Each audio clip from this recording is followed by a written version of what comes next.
Hello बच्चों, let's read the question. The question is approximately how many sperms and ova are produced in human beings at a given time. तो आइए देखते हैं हम इसका की कंसेप्ट. तो अगर हम बात करें इसके की कंसेप्ट की, तो इसका की कंसेप्ट हो जाएगा गैमेटोजेनेसिस. तो गैमेटोजेनेसिस जो होता है इसका मतलब होता है प्रोडक्शन ऑफ गैमेट. और गैमेटोजेनेसिस मेनली दो तरह का होता है. एक को हम कहते हैं प्रोडक्शन ऑफ मेल गैमेट, यानी कि प्रोडक्शन ऑफ स्पर्म, जिसको कहा जाता है क्या, which is called as the spermatogenesis. और दूसरे को कहा जाता है क्या, प्रोडक्शन ऑफ फीमेल गैमेट,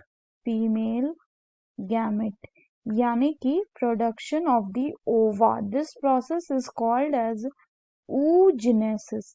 यहाँ पे हमें ये ध्यान रखना है कि गैमेटोजेनेसिस से, यानी वन गैमेटोजेनेसिस में किसका, स्पर्मेटोजेनेसिस. अगर वन स्पर्मेटोजेनेसिस की बात करें तो वन स्पर्मेटोजेनेसिस से हमें 4 स्पर्म्स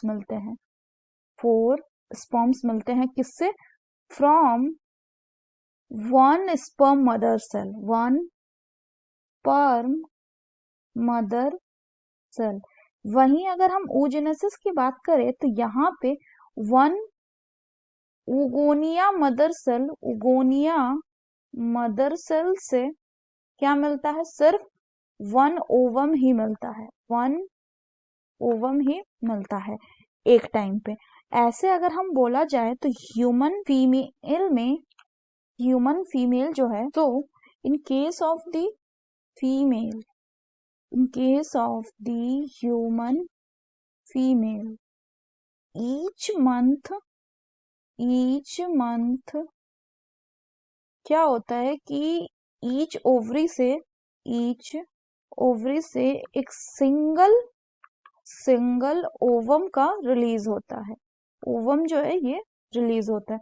वहीं अगर हम बात करें ह्यूमन मेल की, तो ह्यूमन मेल में वन इजैकुलेशन यानी डिस्चार्ज ऑफ द सीमन में, वन इजैकुलेशन में लगभग, या अराउंड हम कह सकते हैं लगभग 150 to 200 मिलियन स्पर्म्स प्रेजेंट होते हैं. On an average sperms are present होते हैं. दिस इज द नॉर्मल, इसको नॉर्मल कहते हैं, नॉर्मल केस में. So that's all for the question बच्चों. Hope you understood it well. Best of luck.